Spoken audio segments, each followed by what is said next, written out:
아멘. 네, 오늘이 이제 26장인데요. 26장 이사야의 말씀을 이제 좀 살펴보고, 이것도 여러분 크게 보면 우리가 구조적으로 보면 이게 지금 이사야의 종말론 속에 들어가 있다는 것을 이제 사실 염두에 두고 읽어야 됩니다. 그러면 사실 우리가 종말론 아무도 우리가 지금 접해본 건 아니지 않습니까? 그렇죠? 아무도 종말의 시간을 들어가 본 적이 없어요. 앞으로 어떻게 전개될지 사실 아무도 모릅니다. 그런데 이제 우리가 얘기하고 어떤 시나리오를 생각해보고 이렇게 하는 이유는 바로 성경에 많은 내용들이 바로 이 종말에 대해서 얘기를 하고 있기 때문에 그렇습니다.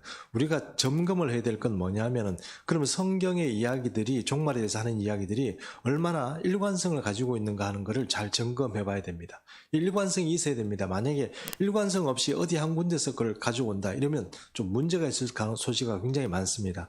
특별히 요한계시록 얘기할 때는 이단들이 요한계시록 얘기 많이 하지 않습니까? 이사야 얘기한 사람 별로 없습니다. 왜 그렇습니까? 이사야가 얘기하고 있는 걸 무슨 얘기인지 잘 못 알아보고, 에스겔서에 있는 이야기도 사실 제가 늘 말씀드리지만 에스겔이라는 사람은 제사장입니다. 오늘도 에스겔 말씀을 하나 살펴보겠습니다만, 에스겔은 제사장인데, 제사장이니까 이 사람의 전적인 관심은 하나님의 성전이에요. 지금 성전이 없어요. 2000년 동안 성전이 지금 없단 말입니다. 그러면 에스겔서가 말하고 있는 성전은, 그럼 에스겔이 살아있을 때 그 성전이냐? 그렇지 않다는 거예요. 그때의 성전도 있었겠지만, 여러분 생각해 보십시오. 에스겔은 바벨론 포로가 되어 있던 사람이에요. 그렇죠? 바벨론 포로되어 있던 사람이에요. 그러면 이 사람이 바벨론 포로가 되어 갔을 때는 이스라엘 땅에 성전이 있습니까? 없습니까? 없습니다. 바벨론 느부갓네살이 다 부숴버렸어요. 없어요. 근데 에스겔은 뭘 봅니까? 성전의 환상을 봐요. 이해하시죠? 그러면 이 사람이 본 황산이, 그러면 예전에 솔로몬이 지은 성전일 수도 있습니다. 왜냐하면 거기서 온갖 불법을 행하는 자들의 어떤 그런 것을 봤기 때문에 그럴 수도 있습니다. 그러나 또 에스겔서가 후반에 가보면 성전 얘기를 또 하고 있는데요. 그 성전 얘기를 잘 읽어보면 이 에스겔의 관심은 제사장으로서 성전 예배 드리는 거, 성전이 회복되는 게 관심사라는 걸 알 수 있어요. 그럼 종말의 시간에 에스겔이란 이 선지자가 말하는 이 성전의 문제를 잘 생각해 보면 오늘 우리가 살펴봐야 될 이사야의 이 말씀이 조금 이해가 되게 돼 있습니다. 조금 이해가 되게 돼 있어요. 왜 그러냐면 에스겔은 그런 얘기가 적혀있기 때문에 그렇습니다. 그래서 이사야를 볼 때는 24장에서 27장까지는 무조건 어떻게 보라고 그랬습니까? 이거는 소묵시록이다. 이사야의 소묵시록. 이사야의 요한계시록 같은 이사야의 계시록이다. 이렇게 보고 그 큰 틀에서 살펴보면 별로 어려울 게 없습니다. 지금까지 우리가 13장에서 24장까지 이렇게 봤죠. 23장까지 봤죠. 10개의 나라들에 대해서 심판한 걸 다 봤잖아요. 다 보지는 못했습니다만 한 10개 정도를 한 9개, 5개 정도를 봤지 않습니까? 그리고 그 이후에 이제 24장부터 시작해서 24, 25, 오늘 26장을 보게 되는데, 이 내용들을 잘 살펴보면 이게 종말에 대한 이야기구나 하고 잘 생각해보면 그 얘기가 요한계시록에도 나오고 예수님의 예수님의 종말론에 대해서도 나오고 다 얘기가 나온다는 거예요. 거기에 입각해서 잘 생각해보면 어려울 건 없다는 겁니다. 그런데 오늘 여기 굉장히 중요한, 우리가 꼭 짚어가야 될 아주 중요한 얘기가 이렇게 언급이 됩니다. 그게 뭐냐면은 시티의 성읍. 이 성읍이 종말에 하나님이 만든 구원의 성읍이 하나 있어요. 그 성읍이 뭐냐 하는 이야기를 오늘 좀 잘 이렇게 얘기를 점심 드시고 주무시면 안 됩니다. 아셨죠? 오늘 잘 주무해서 들으셔야 돼요. 우리가 이게 지금 여러분 어디서 일반적으로는 말하기가 좀 곤란합니다. 그래서 우리 교우들 이렇게 있을 때 제가 말씀드리는데 요거를 잘 주목해서 들으셔야 이 얘기가 그 얘기구나 하고 이해를 하셔야 돼요.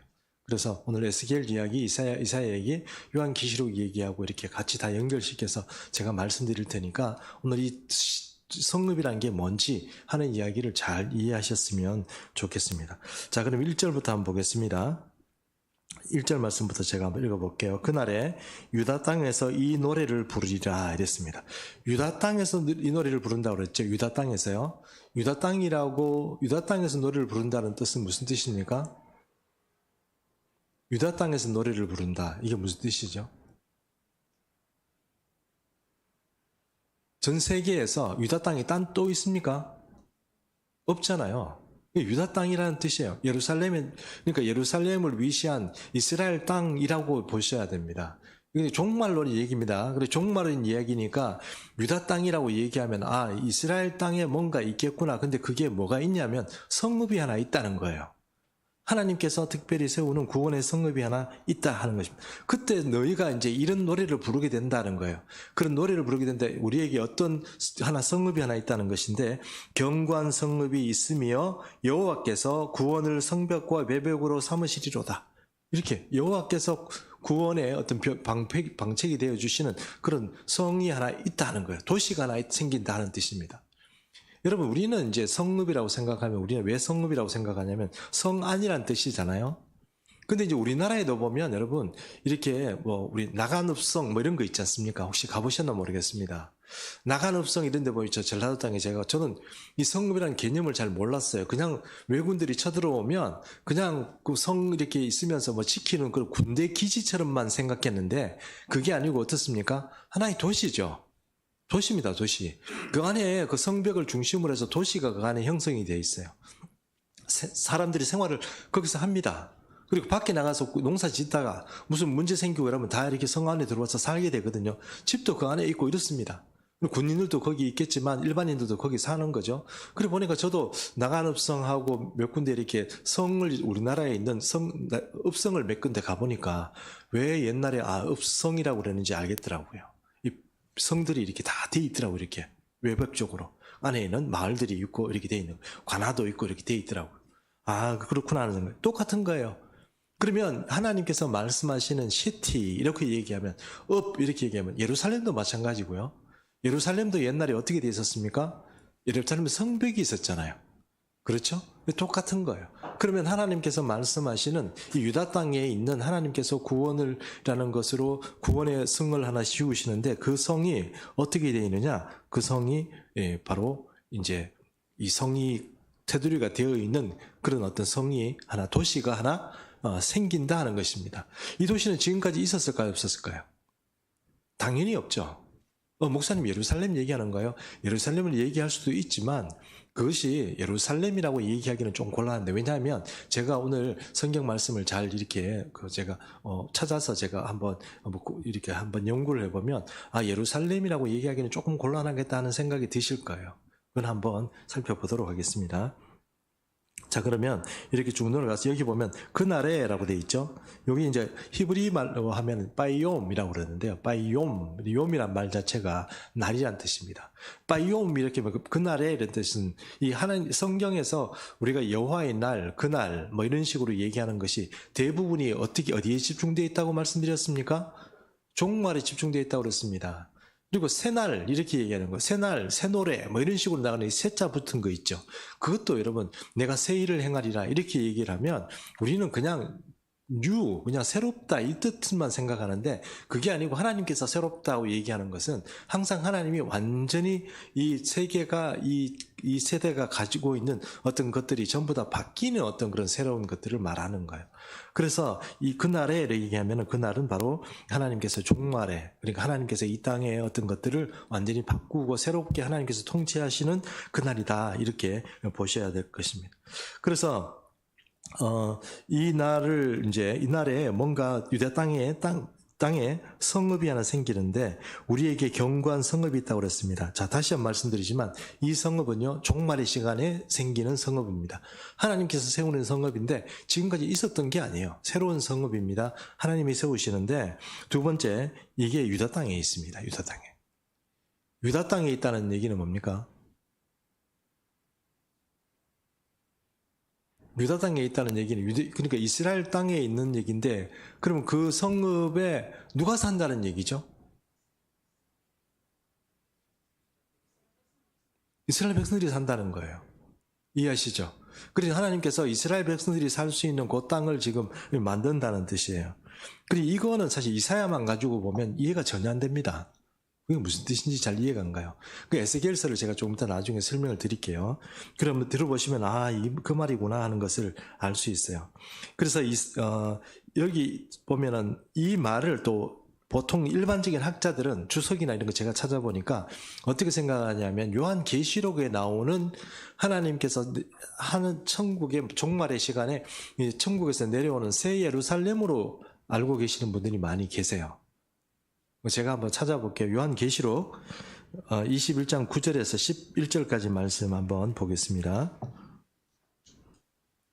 요한계시록 21장 9절에서 11절 말씀인데요. 제가 한번 읽어보겠습니다. 9절 일곱 대접을 가지고 마지막 일곱 재앙을 담은 일곱 천사 중 하나가 나와 내게 말하여 이르되 이리 오라 내가 신부 곧 어린 양의 아내를 내게 보이리라 하고 성령으로 나를 데리고 크고 높은 산으로 올라가 하나님께로부터 하늘에서 내려오는 거룩한 성 예루살렘을 보이니 하나님의 영광에 있어 그 성의 빛이 지극히 귀한 보석 같고 백옥과 수정같이 맑더라 되어 있습니다. 자, 새 예루살렘은 어디서 내려옵니까? 하늘에서 내려온다고 그래 되어 있죠. 그거는 이제 사람들이 기술로 흙이나 뭐 돌로 콘크리트로 만드는 그런 게 아니고 어떻게 해요? 하나님께서 만들어서 내리는 거예요. 그게 새 예루살렘입니다. 그렇죠? 예, 근데 새 예루살렘은 어떤 사람이 출입하죠? 요한계시록에 25절인가 보면 의로운 사람들이 들어와요. 근데 그게 함부로 못 들어가요. 새 예루살렘 들어가면 여러분 우리 생각에는 우리가 예수 믿고 구원받으면 새 예루살렘이 다 들어간다고 생각하잖아요. 그게 아니에요. 조금 어려워요. 새 예루살렘을 출입하는 건 또 다른 문제예요. 천국을 갔다고 해서 무조건 새 예루살렘 들어간다. 그렇지 않아요. 우리가 여러분 많이 예를 들어서 하나님의 신부가 된다고 그러지 않습니까? 신부가 된다는 수준은 사람들은 좋아요. 들어갈 수 있어요. 근데 그게 안 되면 안 돼요. 천국은 들어갈 수 있을지 모르지만 안 들어갈 가능성이 많아요. 왜냐하면 새 신부라는 것은 하나님의 신부가 된 사람을 위해서 만든 게 뭐라고요? 새 예루살렘이기 때문에 그래요.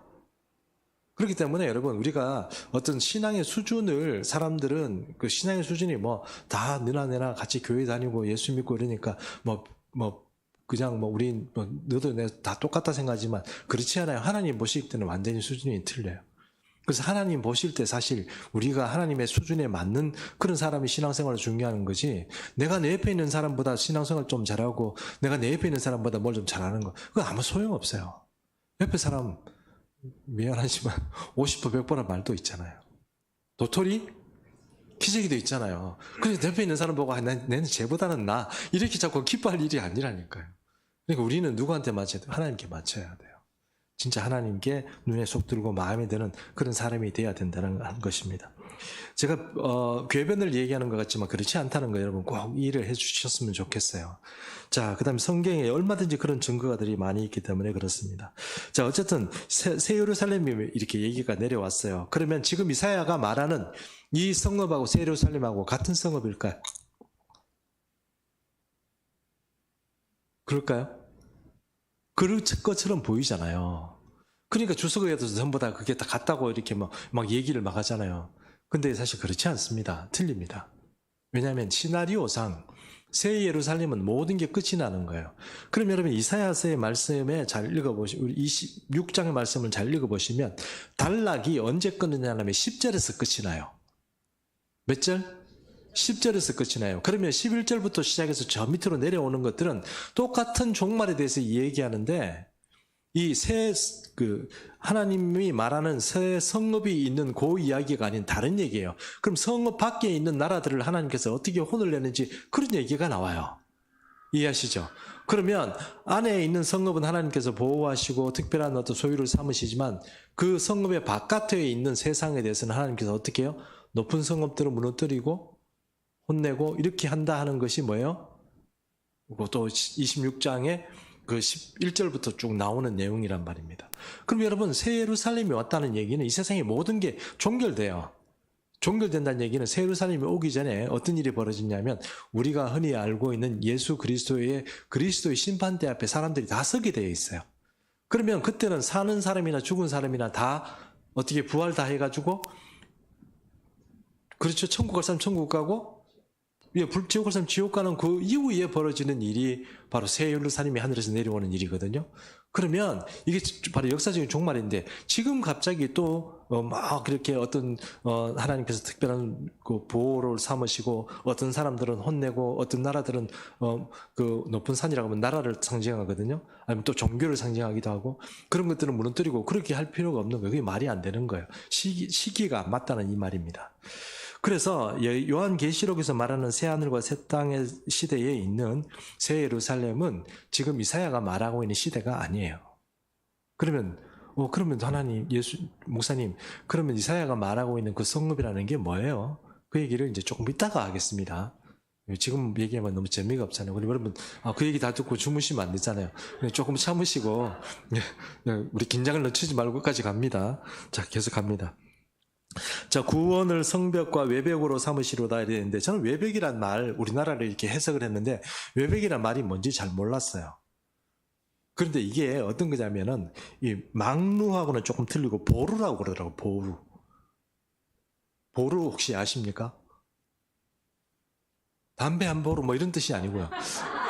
그런 의미가 아니고 보루라는 거는 성이 이렇게 외벽이 이렇게 쭉 이렇게 연결되지 않습니까? 그러면 여기다 처마도 만들고 비도 피할 수 있고 이렇게 해가지고 뭐 이렇게 뭐 물건도 좀 갖다 놓을 수 있고 이렇게 해서 망대는 조그만한 이 사람들이 보초를 쓸 수 있을 만한 그런 조금 공간이고요. 보루는 제법 커요. 집처럼 이렇게 세워놓은 거예요. 뭐 이해하시죠?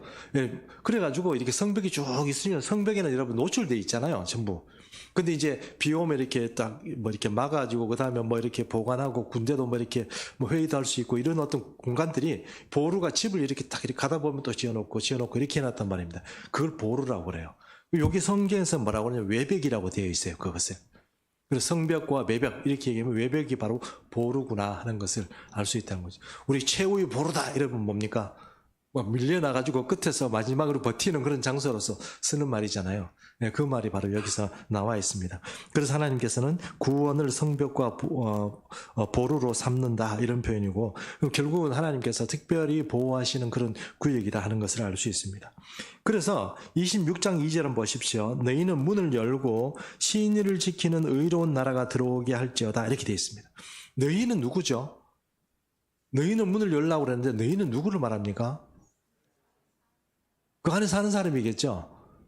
아는 사람인데 그걸 함부로 아무나 못 들어오고 누가 들어옵니까? 신의를 지키는 의로운 나라가 들어올 수 있어요. 근데 이 나라라고 되어 있는데 이 나라가 참 이게 우리가 좀 표현하기 좀 그렇습니다만 이건 족속입니다. 족속인데 이 족속이라는 말 자체를 이 히브리 원어로 보면 뭐라고 되어 있냐면 이게 고이라고 되어 있습니다. 고이. 사람인데 고이는 이스라엘 백성들을 말할 때는 암이라고 그래요. 암. 이스라엘 백성들은 암이라고 그래요. 그럼 고이라고 하는데 같은 백성인데 나라인데 족속인데 이거는 이스라엘 족속을 부를 때는 암이라고 부르는데 다른 이방 족속을 부를 때는 고이라고 불러요. 그럼 여기 지금 누가 들어온다는 뜻이에요? 그렇죠. 이방인들이 들어올 수 있는 그런 어떤 문을 들어올 수 있게 해주는데 그 중에는 누가 들어와요? 신실하고 하나님 보시기 인정할 만한 사람만 그 성읍에 들어올 수 있다는 거예요. 이해하시죠?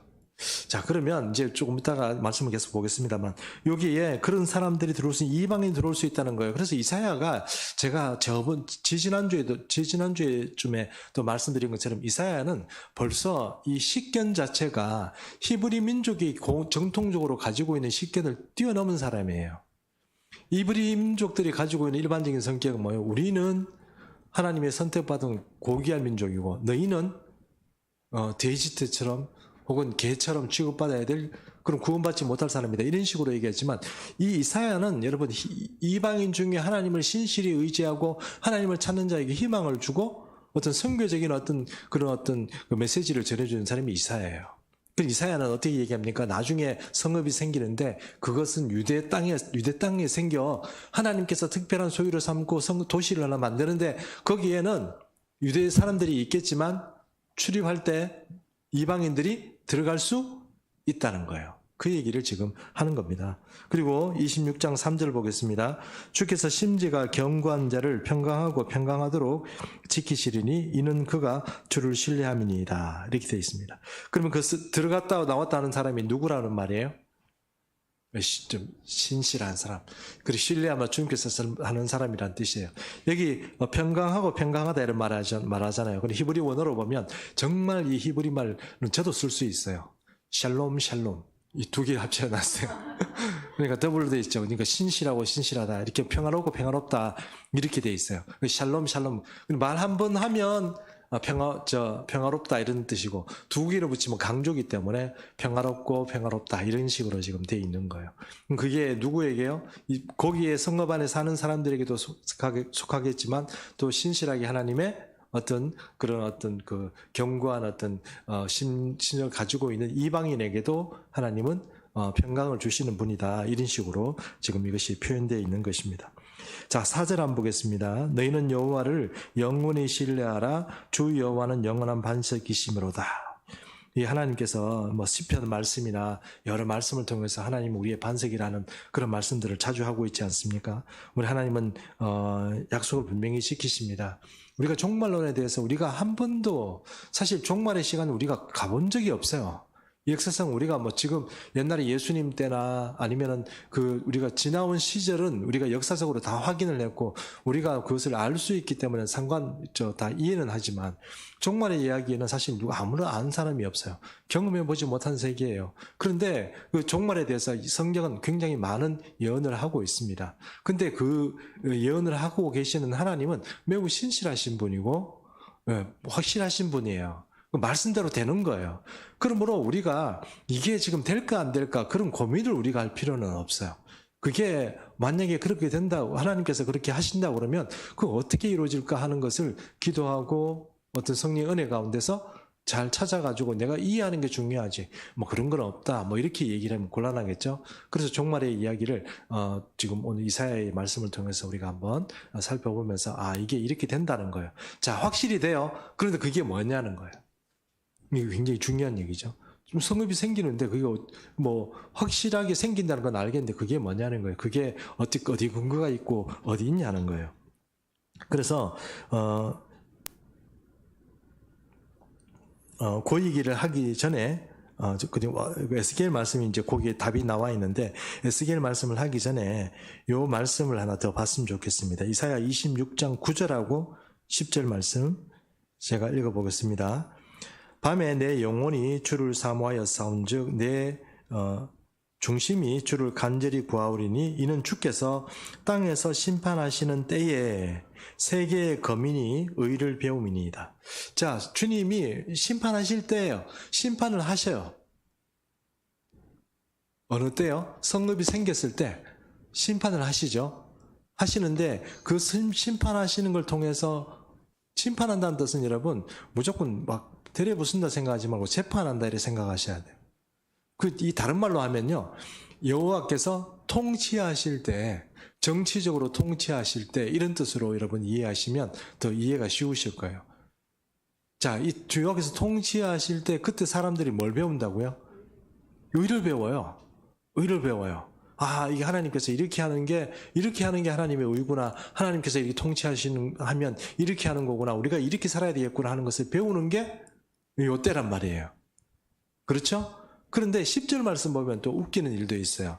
10절 말씀 한번 보겠습니다. 악인은 은총을 입을지라도 의를 어떻게 해요? 그렇죠, 여러분. 우리가 항상 여러분, 지금 제가 종말의 시간에 아무리 예수님이 다시 와서 이 세상을 통치하더라도 사람 믿어야 안 믿어요? 안 믿는 인간이 있어요. 진짜 지옥을 예약하는 사람이 있다니까요. 이 참 우리로서는 상상하지 못할 일이지만 주님이 하나님 아들 예수께서 다시 이 땅에 부활해서 이 재림하셨는데도 그걸 못 믿는단 말인가? 못 믿는 사람이 있어요. 다시 오시더라도 못 믿는 사람 분명히 있습니다, 여러분. 왜? 하나님 아들이라고 분명히 하늘에서 내려오고 다 아무리 얘기해도 안 믿습니다. 그러니까 어떤 의로운 사람들은 하나님이 가르치는 이 의로운 일에 대해서 그 통치를 받아들이고 순종하고 그런 나라들이 있고 그런 민족들이 있고 그런 사람들이 있겠지만 그 반대로 적극적으로 하나님께 대적하고 이 메시아 왕국에 대해서 반감을 가지고 싸우는 사람들이 있어요, 없어요? 있습니다. 그래서 여러분, 천년왕국이라는 게 없다고 얘기하면 이 다 말이 안 돼요. 이해하시죠? 자, 그러면 이 하나님의 나라, 하나님께서 만드신 이 어떤 성읍이 있다는 얘기는 그 성읍이란 게 종말 중에도 아주 완성된, 그러면 우리가 새하늘과 새 땅 안에서의 성읍이겠어요? 아니면은 그 가기 전에 천년왕국의 성읍이겠어요? 대답 없으신 거 보니까 확신이 없으신 것 같은데. 예, 그러면 조금 이따가 에스겔서 보고 제가 설명드릴게요. 보니까 그 얘기를 듣고 보셔야 될 것 같아요. 자, 그러면 에스겔 48장 18절에서 20절 말씀 한번 보겠습니다. 예, 우리 이거 잘 읽으셔야 되거든요. 에스겔 48장 18절 제가 읽어보겠습니다. 예물을 삼아 거룩히 구별할 땅과 연접하여 남아있는 땅의 길이는 동쪽으로 10,000척이요 서쪽으로 10,000척이라 곧 예물을 삼아 거룩하게 구별할 땅과 연접하였으며 그 땅의 소산을 성읍에서 일하는 자들의 성읍 양식을 삼을지라 돼 있죠. 누구의 양식으로 삼으라고요? 성읍에서 일하는 사람의 녹봉을 주는데 어떻게 해요? 땅을 주라는 거잖아요. 땅의 소산을 주라는 거잖아요. 이해하시죠?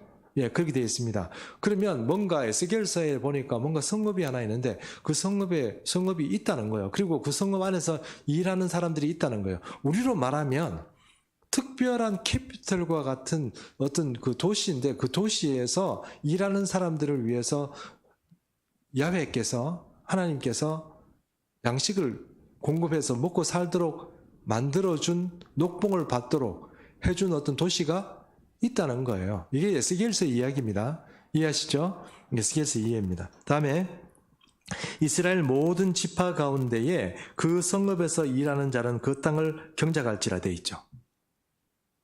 자, 다시 이스라엘 모든 족속 중에 사람들을 어떻게 했는지 모르지만 뽑아서 하는 건지 어떤지 모르지만 그 성읍에서 일하는 사람들이 있어요, 없어요? 있습니다. 그러면 유다 사람들만 그 성읍에 들어가는 것도 아니고요. 어떤 사람 특정한 인물들만 그 성읍에 들어가는 것이 아니고 모든 족속 중에 차출된 어떤 사람들이 가서 그 성읍에서 그 도시에서 일을 하는 거예요. 그럼 그 도시에 일하는 사람들은 자기 양식이 어디서 나와요? 그 주변의 땅에서 나와요. 됐죠? 이거 여러분 제가 만든 얘기가 아니고 에스겔서가 하는 이야기입니다. 에스겔서 마지막 장 48장에 나오는 이야기예요. 자, 그 다음에 20절 보겠습니다.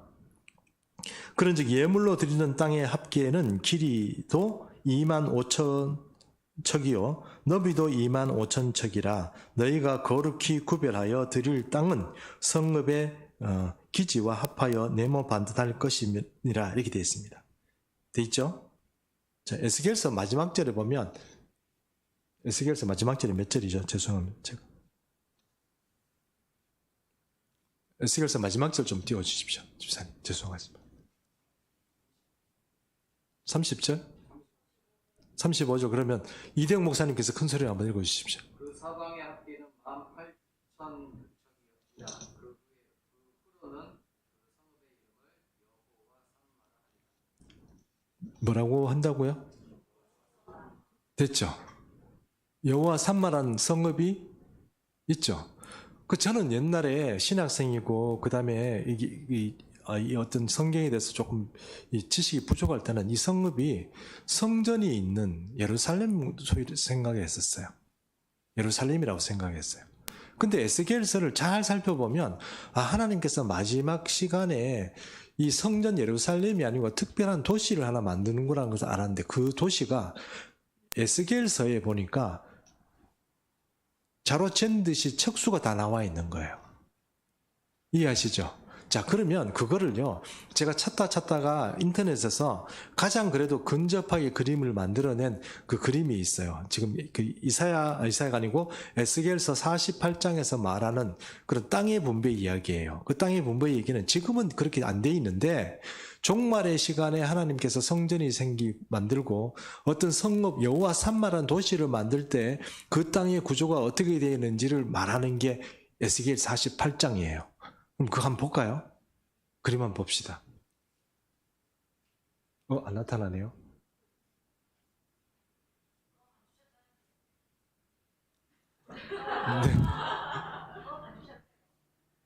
파워포인트 드렸잖아요. 예. 네, 파워포인트입니다. 그림이 딴 그림이 아니고 파워포인트 그림입니다. 자, 그러면 여호와 이게 있잖아요. 그 에스겔서에 보면 우리가 좀 이해 못하게 땅을 분배를 새로 해줘요. 그러면 종말의 시간에 예수님이 이 땅에 오시면 우리 생각에는 우리가 일반적으로 보통 교인들이 생각하는 시간에는 예수님이 오셔가지고 천국 보내고 지옥 보내고 막 심판할 것 같은데 그 심판이 사실은 예수님이 오셨을 때 재림일 때 생기는 게 아니고 어떤 때 생긴다고 그랬습니까? 새하늘과 새 땅이 있을 때 그때 생기는 거예요. 그리스도의 심판대 앞에 생기는 거예요. 그럼 이 공백이 있는데 그것이 바로 여러분 알고 있는 것처럼 천년왕국이라는 시간이에요. 천년왕국에는 성전이 있어야 돼요? 없어야 돼요? 지금은 없어요. 천년왕국에서 성전이 있어야 돼요? 없어야 돼요? 그럼 예수님 어디 살아요? 성전이 있을 수밖에 없어요. 이해하시죠? 그래서 에스겔이 성전 얘기를 해요. 아직도 안 됐습니까? 나왔습니까? 좋습니다. 여기 보시죠. 앞에 한번 보십시오. 앞에. 네. 여기 48장에 나오는 거 보면 여기 이제 야훼 혹은 여후와 샴마라는 뜻이에요. 샴마. 중간에 미음자 비슷한 거 들어가 있죠? 저게 이제 미음 발음 나는 건데 이게 중간에 들어가 있을 때는 샴마 이렇게 나요. 여호와 샴마라는 뜻이에요. 그 여호와 샴마가 뭐냐 무슨 뜻이냐면 여호와께서 뭐라고요? 거기 계시다 하는 뜻이에요. 여호와께서 거기 계시는 도시가 있다는 뜻이에요. 이해하시죠? 임마누엘 뜻이 뭡니까? 하나님이 우리와 함께 하신다 그 뜻이잖아요. 그 예수께서 우리 땅에 오신 때 우리가 예수님을 말할 때 그 마태복음에 그 인용해서 뭐라고 얘기합니까? 예수님은 임마누엘의 하나님이다 이렇게 얘기를 하잖아요. 똑같이 에스겔은 그 도시의 이름을 뭐라고 얘기를 하냐면 여호와 삼마라고 얘기해요. 그 삼마라는 뜻은 여호와께서 거기 계시다는 뜻이에요. 그 여호와가 누구란 말이에요? 예수님이라는 뜻이에요. 하나님이 어떻게 해요? 여기서 통치를 하신다는 뜻이에요. 그 통치하는 도시가 이름이 뭐라고요? 여호와 삼마라는 거. 여러분 이걸 보고 목사님 우리 목사님은 너무 어렵기도 하고 좀 뭔가 의심스러운 얘기만 자꾸 그건 의심스러운 게 아니고 나중에 좀 보시면 알아요. 그냥 여러분들이 이런 얘기 처음 들으셨을 거 아니에요. 아마 제 생각에는 좀 대부분 처음 들으셨을 것 같은데 처음 들으면 충격이죠. 뭐 그렇게 얘기한 사람 아무도 없는데 뭐 목사님 뭐 그런 얘기 하냐. 그리고 혹시 못 믿으시면 안 믿으셔도 돼요. 아셨죠? 우리가 구원받는 문제하고는 상관은 문제이기 때문에 안 믿으셔도 상관은 없어요. 그러나 제 얘기를 잘 들어보시면 그게 도움이 돼요. 성경을 이해하는데. 자, 그런데 48장을 여러분 집에 가서 한번 쭉 읽어보시면 자, 다음 넘기세요. 그 그림을 제가 찾아보니까 이렇게 되어 있어요.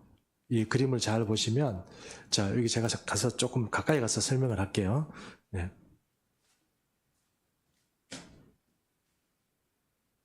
여기가 갈릴리 바다예요.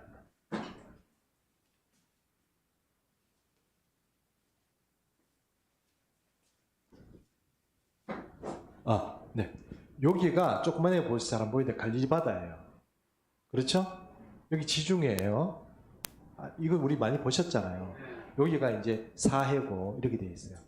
지금 우리가 봤을 때, 지금 우리가 다메섹이 망했다는 얘기 이사야서 우리 한번 봤잖아요. 이 땅이 지금 누구 땅이에요?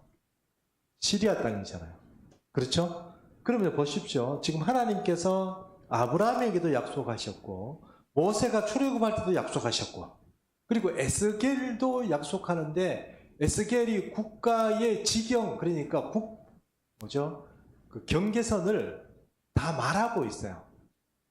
그러니까 여기서부터 여기까지 북쪽 경계고 여기서부터 이쪽으로 내려오면 어느 쪽까지는 어떤 오른쪽 경계고 왼쪽은 바다 쪽이고 밑에는 애굽 시내까지 라고 경계를 딱딱딱딱 성경이 분명히 말씀하고 있어요. 그리고 똑같은 수치대로 위에서부터 단, 아셀, 므낫세, 에브라임, 르벤까지 유다까지 딱 내려와요. 됐죠? 이게 지금 보기에는 이렇게 그냥 막 만들어서 그렇지 이게 척수로 똑같은 거예요. 이해하시죠? 성경이 에스겔서 읽어보시면 알아요. 이 척수가 똑같네. 누구 몇 층 이래가지고 쭉 이렇게 얘기를 하고 있어요. 나와 있고 그리고 이 중간에 맞죠? 아주 큰 땅인데 여기에 지금 비어 있어요. 여기에 뭐가 있습니까? 성전이 있죠. 에스겔 제가 다시 말씀드리지만 에스겔이 자기가 살아있을 때는 바빌론으로 포로되어 있었는데 그때 성전이 없었어요. 그리고 다시 돌아왔을 때 성전이 복구되긴 했지만 에스겔이 본 성전이 아니에요. 왜냐하면 에스겔은 자기가 성전의 수치를 적어놨어요. 예를 들어서 여러분 생각해 보세요. 여러분 만약에 노아예요. 그럼 하나님께서 야 방주를 만들어라 그러는데 내 마음대로 만들면 되겠어요? 하나님 시킨 대로 해야 되잖아요. 그러면 역사적으로 에스겔에게 하나님께서 명령하신 성전의 수치가 있는 대로 집을 지은 성전이 있어요? 없어요? 없습니다. 이해하시죠? 그러면 이게 앞으로 생길 성전이다? 정말 맞죠? 그러면서 앞으로 생길 성전이 분명히 하나님께서 뭐 성전을 만들게 만들 때 그게 성전이 생기는데 성전이 여기 있어요. 그러면 이게 지금 미래의 그림이란 뜻이에요. 이해하시죠? 미래의 그림이죠. 이게 지금 이 땅도 지금 에스겔도 여러분 에스겔도 자꾸 말씀드리지만 바벨론 포로되어 있는데 이 땅이 이스라엘 땅이 된지 어떻게 자기가 어떻게 알아요? 다 예언의 하나님 말씀 주신 대로 그냥 적어놓은 거 아닙니까? 그렇죠? 그러니까 이거 지금 이렇게 다 되어 있는 거예요. 그리고 이 중간에 보면 이제 성전이 있고 밑에 보니까 이제 밑에 또 6개 족속 하나, 둘, 셋, 넷, 다섯 어디 갔지? 위에 올라가나? 하나, 둘, 셋, 넷, 다섯, 66 맞죠? 한 게 없었는데. 아, 맨 밑에 있나요? 아, 요 밑에 하나 있네요. 갓 있네. 아, 죄송해요. 오 마이 갓. 예, 이거 빼먹으려고 그랬어. 예, 그러면 5개는 한 개 어디 갔어요? 네? 아, 레위 지파가 없네요. 아, 죄송합니다. 아, 제가 그래서 성전이 있는 요 그림에서 성전이 있는 그림에서 그다음 그림 올려주세요. 자, 요건 지금 보지 말고 아까 요 그림 맞죠? 그죠? 요 그림 맞죠? 그럼 여기가 어떻게 만들어지느냐가 바로 이 관건이에요.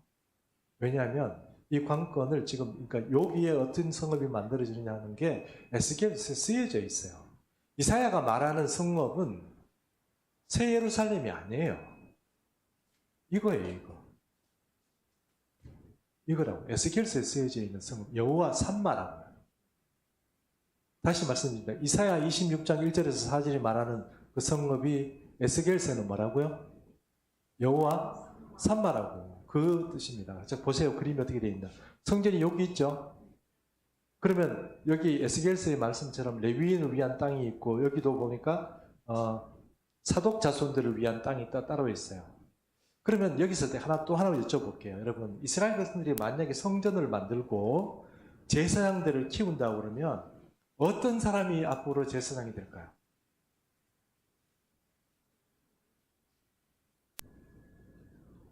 제사장 중에도 레위 자손 중에도 어떤 사람이 사독 계열 사람들만 돼요. 지금 사실 여러분 예루살렘에서 이 사람들이 이스라엘 땅에서 지금 제사장 학교를 만들었다고 그랬죠. 지금 지금 못 들으셨나? 만들었어요. 그래서 제사장들을 키우고 있어요. 근데 그 제사장은 피를 DNA를 검사를 해가지고 무슨 사람들만 가능해요? 사독 계열만. 이게 지금 실질적으로 일어나는 일이에요. 사독 계열만 해요. 그 어떻게 보는지 저는 솔직히 잘 모르겠지만 사독 계열 사람만 골라내가지고 DNA를 분석해가지고 이 사람을 제사장으로 키우고 있어요. 지금 훈련하고 있습니다. 자, 그럼 성전이 지금 없는데도 성전 기구는 거의 다 만들었다고 그랬죠. 맞죠? 성전 한 8개월 만에 짓는데요. 성전 기구는 안에 다 만들어 놨어요. 검수대도 만들어 놓고 다 만들어 놨대요. 자, 성전 만들기만 하면 돼요. 여기는 아무나 들어가는 게 레위 위한 땅이 있고 성전을 사독계를 위한 땅이 있는데 요 바깥쪽 여기 요단강하고 요 1만 5천 척인가? 2만 5천 척. 바깥쪽 그죠? 그리고 또 여기 또 보니까 또 2만 5천 척하고 2만 5천 척, 2만 5천 척, 2만 5천 척 이렇게 사각형인데 요 바깥쪽 그러니까 여기에서 지중해 쪽 여기는 이 왕이나 이런 사람들이 먹을 수 있도록 이렇게 해놨대요. 솔직히 이건 제가 지금 설명은 안 하는 게 좋을 것 같아요. 자, 어쨌든 여기도 마찬가지. 요거는 왕을 위한 땅이고 여기는 레위인을 땅이고 요거는 사독계열 땅인데 여기 보면 경작지가 있는데 여기 보면 뭐가 있어요? 성읍이 있죠. 요 성읍 이름이 뭐라고요? 큰 소리로 얘기해 보세요. 여호와 산마라고요. 그러면 보세요. 성전이 여기 있고 여기가 성읍인데 이 성읍이라는 그 역할이 뭐예요? 여기서 일하는 사람이 있다고 그랬죠. 일하는 사람들이 어떤 사람이겠어요? 말 그대로 공무원 같은 그런 사람이에요. 이스라엘 전체를 통치하는 그런 사람이에요. 땅은 이렇게 분배를 해줘요. 다른 땅은 여기서부터 쭉 이렇게 분배를 해주고, 어떤 사람인지 모르지만 사람들 뽑아가지고 여기서 일하게 하고, 그 사람들이 여기서 경작지에서 경작해서 나온 걸 어떻게 이 성읍에서 일하는 사람들이 먹고 살 수 있도록 녹봉으로 주는 거예요. 됐죠? 예, 여기 베냐민 지게 내려왔네요. 그죠? 좀 밑에 가서 베냐민 지게 돼 있고, 이제 다른 지파들 이렇게 돼 있습니다. 요단강이 있고요. 요게 요 그림이 여러분 바로 그 에스겔서 48장이 말하고 있는 지형이에요. 그러면 이것을 알아보고 간파할 수 있는 그게 뭐냐 하면은 바로 제가 말씀드린 것처럼 이 종말에 관련해서 우리가 시나리오를 이제 끝쳐도 됩니다. 네. 종말에 관해서 시나리오를 잘 이해하지 못하면 이게 무슨 얘기를 하는지 전혀 이해할 수 없어요. 여러분 이단에 가보세요. 저런 얘기 하는 이단이 있나요? 지금 무슨 소리 자기들 논리에 저런 이야기들은 안 맞는 거예요. 근데 성경적으로 보면 저런 얘기 다 이해가 되는 거예요. 이해하시죠? 그럼 혹시 제가 뭐 여러분을 꼬이려고 유혹하려고 뭐 쓸데없는 얘기 한 적 없죠? 저를 믿으라 뭐 이런 거 없죠? 안 믿으면 안 믿기면 안 믿기도 된다고 얘기했잖아요. 구원하고 상관없다고.